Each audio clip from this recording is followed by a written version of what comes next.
Thick black theory, tactics, and the art of controlling people. The so-called thick black refers to a thick face and dark tactics. This doesn't mean becoming a bad person, but rather becoming a good person who knows how to use strategies. You must be a good person with money, not just a good person. The art of controlling people through thick black tactics is a ruthless skill you must master to succeed in business, make money, or climb the ranks in your career. What I'm about to say isn't easy to digest, so make sure you stick around until the end to fully grasp it. We all know that the core essence of Buddhism is compassion. We've all heard of Guanyin Bodhisattva, the savior of the suffering. It's said that back in those days, Guanyin took on many forms to save people from calamity. These weren't just noble images of a bodhisattva, some were terrifying. When we visit temples, we might notice certain statues of Buddhas or bodhisattvas that look ferocious. Even bodhisattvas need devilish methods. Do you know why? The answer is simple. The real world is dangerous. Bodhisattvas can't rely solely on compassion to enlighten sentient beings. Sometimes, they must use strong, even devilish measures to save people from suffering. For some good people, Buddhist teachings can guide them, but for some wicked ones, those teachings might not work. They need harsh methods to be subdued first, then gradually reformed. And for those who are truly beyond saving, the only option is to send them to hell. Even bodhisattvas use devilish tactics to save the suffering. So, for us ordinary people, employing a bit of our innate devilish instincts and self-defense is also necessary. We're not here to debate whether Guanyin is fictional or not, but compassion alone is certainly not enough. Compassion must be paired with strong measures. Do you remember how the Buddha tamed Sun Wukong? "You unruly monkey, if you behave, we'll talk nicely. If you don't listen, I'll punish you." This is the devilish tactic of a bodhisattva. True compassion is intertwined with ruthless strategies. Only someone with the heart of a bodhisattva and the tactics of a devil can achieve great things. Learn the heart of a bodhisattva and the devilish tactics. This is the ultimate secret to saving the world. The content of thick black theory can be described as bitterly harsh.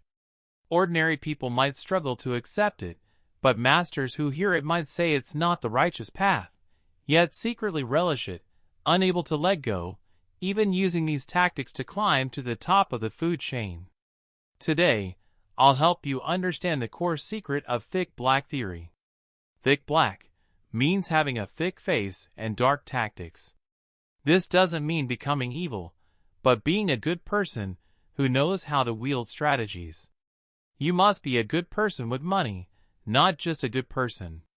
The art of controlling people with thick black tactics is a ruthless skill you must master to succeed in business, make money, or advance in your career. Learn dark tactics from Cao Cao and a thick face from Liu Bei. Among the heroes of the three kingdoms, Cao Cao stands out first with his dark tactics and boldness. Before profit, he never spoke of sentiment. Whether it was Liu Bu who saved his life, Hua Tuo the renowned physician, or Kong Rong known for his virtue, he killed them all without blinking and boldly declared, "I'd rather betray the world than let the world betray me."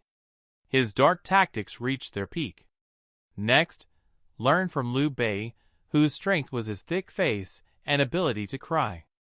When faced with unsolvable problems, he'd weep to others, selling his suffering and endurance. At the time, Sun Quan, blinded by kindness, lent Liu Bei Jingzhou and even married his sister to him. But Liu Bei was a master actor, later revealing his ruthless true face by refusing to return Jingzhou. Where was the righteousness or trust in that? To achieve great things, you need Cao Cao's ruthless decisiveness and Liu Bei's thick-skinned resilience. People who leave a good first impression on you? Be extremely cautious. It means they're deliberately pretending. Humans have flaws. No one is perfect. In spy movies, the one who makes the best impression on the boss is often the undercover agent. There are three types of people in this world: Saints, villains, and hypocrites. Saints are rare, villains are easy to spot, but the most dangerous are the hypocrites. Saints are consistent, mostly doing good. Villains are consistent, mostly doing evil. Hypocrites, however, are unpredictable, sometimes good, sometimes bad. What we need to guard against isn't the villain, but the hypocrite. Their MO is this: they do good in small matters and evil in big ones. They start with good and end with evil, impossible to predict. For a long time, everyone gets along fine. Then, at the last moment, they strike a devastating blow, leaving you no chance to recover. When dealing with anyone, break big profits into small ones, and let the other party pay a portion up front. Don't wait until the end to demand it all. People change based on the scale of profit. When the stakes get high enough, anything can happen. It's the same with lending money. Lend someone $3 million, and they'll pay on time. Lend them $300 million, and it's hard to say, they'll calculate how much is worth cutting ties over. Never let the stakes on the table pile up too high, or a hypocrite will sweep it all away in one go. You must use thick black tactics to subdue others, while seeing through their thick black schemes. Be thick-faced and dark-handed, but keep a kind heart. The line between Buddha and devil is a single thought. If you use these tactics to harm others, heaven will destroy you. Thick but invisible, dark but colorless. True masters of thick black go against the norm, leaving others unable to detect it. If it's obvious, it's just a trick, not skillful enough. Real skill is undetectable. Thus, you need reverse thinking. When everyone's drunk, stay sober. When everyone's dark, pretend to be pure. Using thick black requires a veneer of righteousness. It can't be blatant but must carry a lofty name. For example, Cao Cao attacked others under the pretext of using the emperor to command the vassals. Liu Bei, lacking an emperor to leverage, raised the banner of being a Han descendant to save the dynasty. Back in the day, the bandits of Lianshan waved a flag of acting on heaven's behalf. But in the end, Song Jiang revealed his true intent, surrendering to the court for fame and profit. The Lianshan heroes died out in exhaustion. So, before doing anything, you must have a slogan and a mission. Modern terms would be culture and values. Only then can you win over the hearts of the world, turning morally ambiguous actions into something seemingly legitimate. In public, show a broad-minded heart, but strike mercilessly in the shadows when needed. This is great wisdom disguised as foolishness. Or playing the pig to eat the tiger, with Liu Bang as the prime example. Xiang Yu, despite his heroic aura, was helpless against Liu Bang's unconventional tactics. Liu Bang was adaptable, acting as a grandson when needed, never the master, and striking decisively when the time came. Xiang Yu looked heroic, but was too merciful, lacking a thick face or dark hands. A perfect Hanmen banquet turned into a celebration. He should have killed Liu Bang, but his soft heart let him go. Meanwhile, Liu Bang was different. When Xiang Yu captured Liu Bang's father and threatened to cook him, Liu Bang replied, "We're sworn brothers. When you cook the old man, at least give me a bowl." That's no ordinary mindset. Liu Bang further showed his thick face and dark hands by killing his savior. Ding Gong, a general under Xiang Yu, was ordered to hunt Liu Bang. When caught, Liu Bang begged for his life, promising rich rewards. Ding Gong, soft-hearted, let him go and lied to Xiang Yu that he'd failed. Later, after defeating Xiang Yu, Ding Gong sought Liu Bang for a promotion. Instead, Liu Bang tied him up, dragged him to the camp, and said, "Ding Gong was Xiang Yu's vassal but betrayed him, causing Xiang Yu to lose the world, right?" Then he beheaded Ding Gong, declaring that disloyalty to one's master would meet the same fate. Those who achieve greatness are highly aggressive, but don't show it to ordinary people unless there's significant profit involved. So, Hide your claws deeper. Smile kindly in daily life, but strike decisively when necessary. Normally talk of reason and righteousness. When it matters, talk of profit and darkness. Only then can you protect yourself and genuinely care for your followers. At gatherings with acquaintances, hide your sharpness and act like a harmless turtle. Share recent misfortunes for entertainment. Everyone will laugh. Show off even a little, and you'll fail miserably. People envy those close to them who improve, though they admire distant tycoons. At gatherings tied to profit, fully display your value. Act like a successful boss. To make money, first pretend to be rich. It's easier to access resources that way. The strong don't play with the weak. Thick black is knowing when to pretend and when to hide. To earn big money, break away from old friends and join more profit-driven circles. Those who cling to old buddies reminiscing about the past are mediocre. The strong surround themselves with people talking business, profit, and the future. For success, associate with 4 types: the wealthy, the resourceful, the clever, and the capable. Simply put, avoid those worse than you and seek those better. In this world, there are no true enemies or friends. Take 10 cents Pony Ma and Jack Ma, they're still good friends. Business is business, people are people. Don't drag emotions into everything or slander others. That's childish. In this game, there are no eternal enemies or friends. Grudges stem from short-term conflicts of interest. In a new phase, when you can share profits, you will instantly become allies. The adult game boils down to 8 words. Long united must divide, long divided must unite. It's all about profit. In a trade war, there are no friends or foes, only profit and stakes. Your current friends align with your current interests. In the next phase, when interests clash, they'll become your enemies, using what you've shared against you. Mixing emotions with profit guarantees hurt. Empathy without shared profit doesn't mix. 2 life lessons. With emotional ties, avoid profit. With profit ties, avoid emotions. Spouses or siblings in business together almost always fail, or argue daily. In partnerships, once colleagues get emotional and call each other brother, the end is rarely happy. Keep emotions and profit separate, they're opposites. Starting a business? Keep family and career apart. Mixing them breeds family conflict. Your loved ones are your rock, and the same applies to friends. Thick black art in the workplace. Never delude yourself into thinking you can make real friends at work.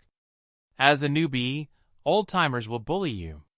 Learn to endure and quietly build strength. Without power, everything you do is wrong. With power, you don't need to say it, others will flatter you. How people treat you depends on your strength, cards, and connections, never without reason. The bullied are the weakest. If someone dares bully you, they've seen through your power. Fighting back then might hurt your interests, so be patient. Dignity can be reclaimed slowly. Don't trade profit for confrontation. A kind newbie who's the boss's nephew won't be bullied. It's not about personality. Many weaklings get bullied and mistakenly think it's because others are too harsh or they're too nice. Jack Ma, skinny and kind. Why doesn't anyone bully him? Without backing or cards, obsessing over feelings is naive. Quickly align with those in power or influence to boost your hand. Riding the tiger's coattails works. If you bully a newbie and later find they're tight with your boss, would you dare continue? How do you win over a leader fast? 3 keys: shared hobbies, aligned interests, and acting skills. To bond, find their personal interests, say fishing. Pretend you love it too, buy a rod, and join them. Talk fishing a lot, and you'll get close fast. Tiger's coattails activated. Next, align interests at work. Hard work alone loses to flattery, and flattery loses to shared profit with the boss. Know what they want most now, and tailor your growth to their needs. Finally, act adaptably. Set aside pride and boost their egos sky high. People love flatterers. It's human nature. Leaders pick those they trust first, then consider ability. The dumbest are those who work hard but act grumpy or challenge the boss. They're never promoted. Don't underestimate those above you. Anyone in a high position isn't useless. If you think your boss is a pig, you're the pig. They're a tiger playing dumb. The wise adapt to the times. The great seize opportunities over pride or wealth. Your petty dignity isn't worth much. Being thick-skinned means showing weakness and foolishness. Only then will others lower their guard, giving you room to survive. If you're all thorns with no cards, you'll be a target. People will nitpick and sabotage. Thus, thick black skills shine in palace intrigue dramas. The most overlooked, bullied character early on often turns out the most ruthless and skilled by the end. Great achievers follow two rules: endure what others can't, and use ruthlessness others won't. When you have power at advantage, bare your fangs, hide well, and strike hard when needed. No hesitation. Target the toughest foe. Subdue constant challengers with full force until they submit. Others will fall in line. That's heroic spirit. In martial arts tales, we often see this. The hero becomes a grandmaster, dueling a top villain. After a few rounds, the villain falls, sword flying. The hero points his blade at the villain's head. Tension fills the air. You can hear sweat drip. The villain closes his eyes, lifts his head, and says, "Kill me if you want, no need for words." The hero glares coldly, turns, and says, "Get lost, don't let me see you again." We're captivated by the hero's valor and spirit. He becomes our ideal. Heroic legends. Among history's greats, true heroes are rare. We relive that thrill through films or novels. Opportunists, cowards, and bullies who fear the strong but prey on the weak are everywhere. Just look at the business world. Heroic feats and stories resonate because real-life grandmasters are scarce, so we seek them in fiction. Harsh reality. The charm of martial arts novels lies in their unreality. In real life, a hero walking away might get ambushed and gravely wounded by the villain. This shows ruthlessness and decisiveness are vital against enemies. Machiavelli, a Western strategist centuries ago, echoed the saying, "Weeds not uprooted grow back with spring winds." He argued small injuries provoke revenge more than total defeat. Mercy or delay is taboo.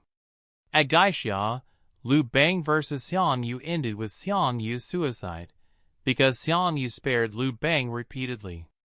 Learn this. If you strike, make it thorough. No chance for payback.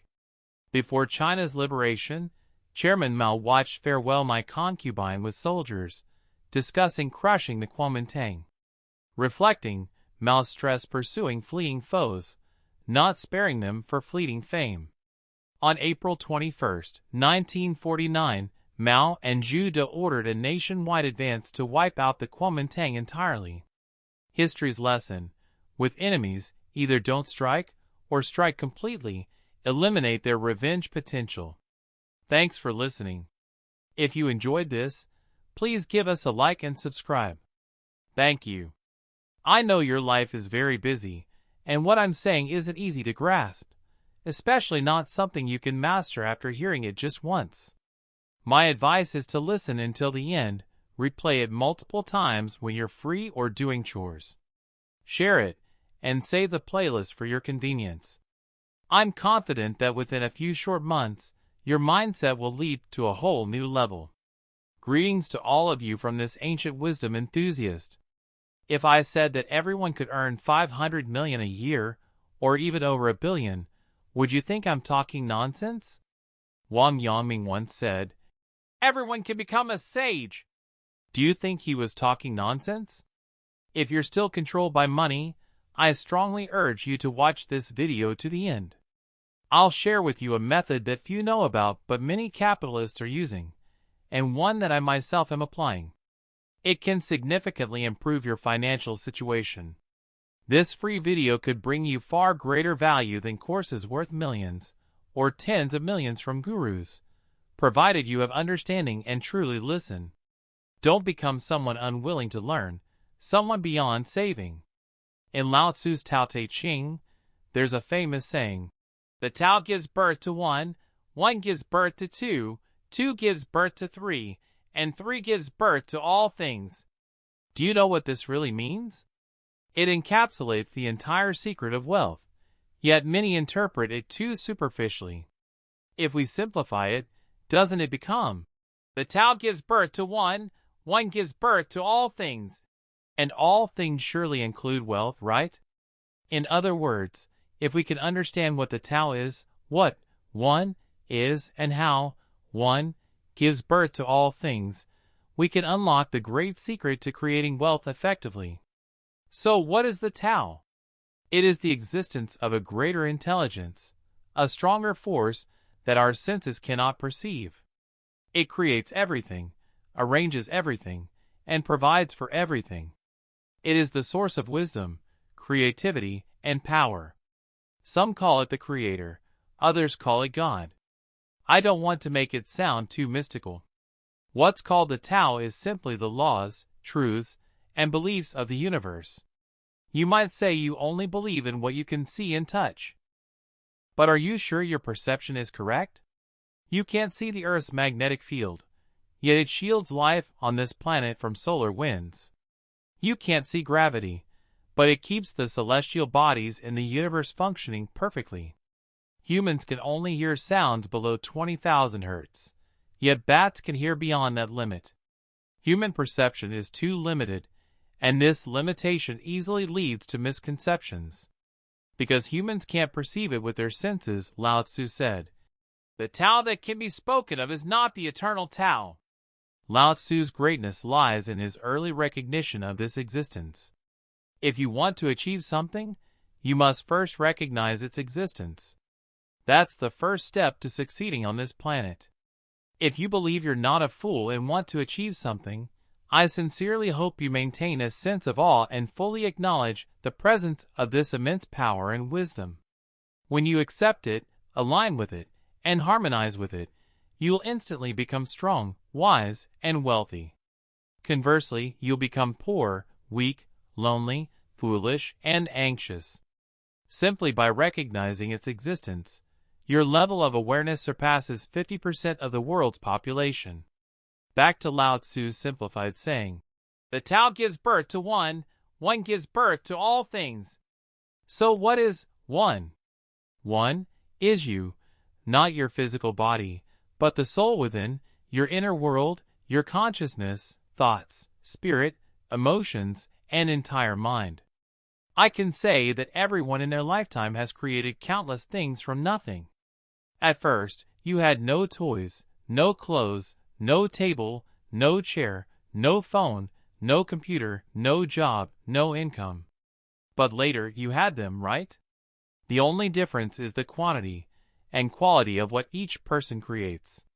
So why do some people possess so many wonderful things while others remain poor and stuck? It's not because of the body, otherwise, all healthier people would be rich and successful. But that's not the case.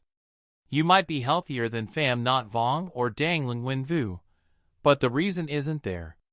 The main cause is that each person has a different inner world. As the Avatamsaka Sutra says, "All phenomena arise from the mind. All things transform according to the mind." Everything you have in the real world is created, attracted, and reflected by your inner world. The inner world is the cause. The outer world is the result. A well-trained inner world leads to a rich outer world.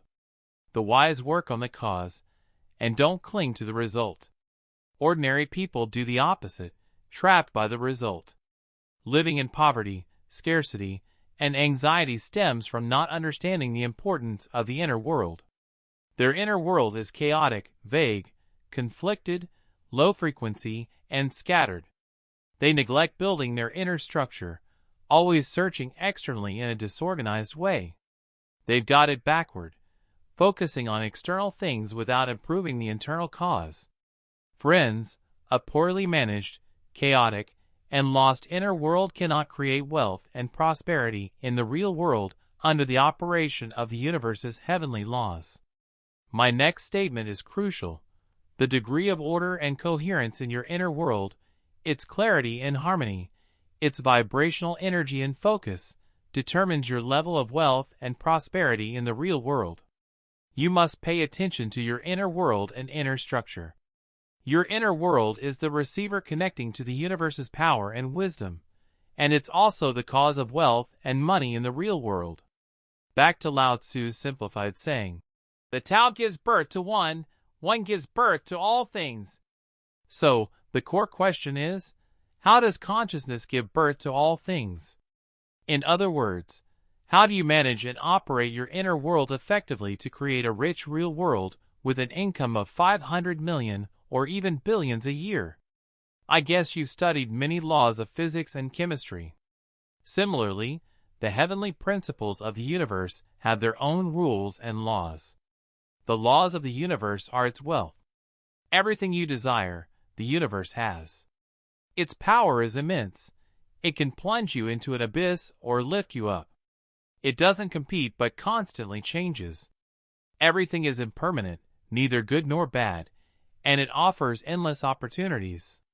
Every moment involves cause and effect and dynamic balance. It will manifest and bring you everything that matches the frequency of your inner world.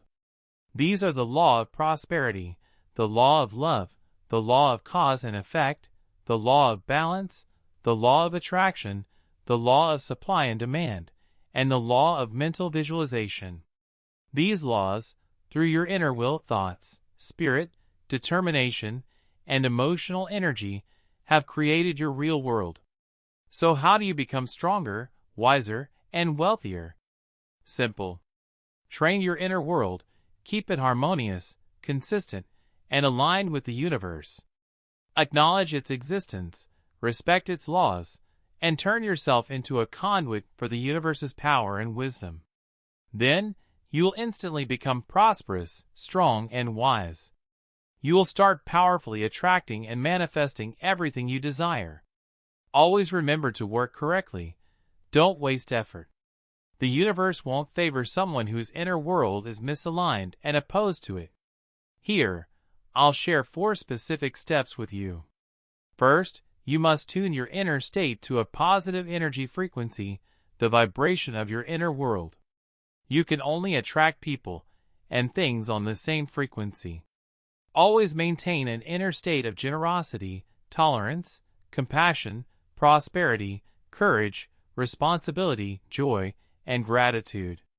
Absolutely avoid emitting negative energies like fear, anxiety, hatred, judgment, or envy. Second, you must plan a grand external vision and a clear inner need. Your external vision must be perfect and aligned with your inner need. It should serve the greatest good of everyone and all beings. You need to build deeper, broader connections with others. Your inner need must be clear and strong. Try this thought structure. What do you want to achieve to better contribute to others? The bigger your external vision, the more motivated and focused you'll be. The clearer and stronger your inner need, the easier it is to manifest. The only real work of your life is thinking. Constantly think about your vision, goals, needs, and how to achieve them. Create vivid, complete, detailed mental images. Imagine you already possess them in your mind, then just act a little based on intuition. The universe's laws will work and handle the rest. But never let things be vague. You can't manifest vagueness. Third, you must find ways to provide quality service to others. This is the primary cause of wealth and success. The law of success is serving others. The more you give, the more you receive. What's a free service? What's a paid service? What quality should these services reach? How many people can you serve? What channels will you use to provide them? Constantly think and refine these service-related questions. Never be stingy in giving, whether in quality or quantity. For the rest of your life, always contribute generously, courageously, accurately, and with quality. Be cautious and controlled in receiving. Use what you receive to keep contributing and serving. The universe will choose you as a channel for energy and vitality, selecting you as the chosen one in this field. Finally, you must focus long-term on the mental images of your external vision, inner needs, and service methods you've created. Don't give up. As Wang Yangming said, believe in one point, and nothing is impossible.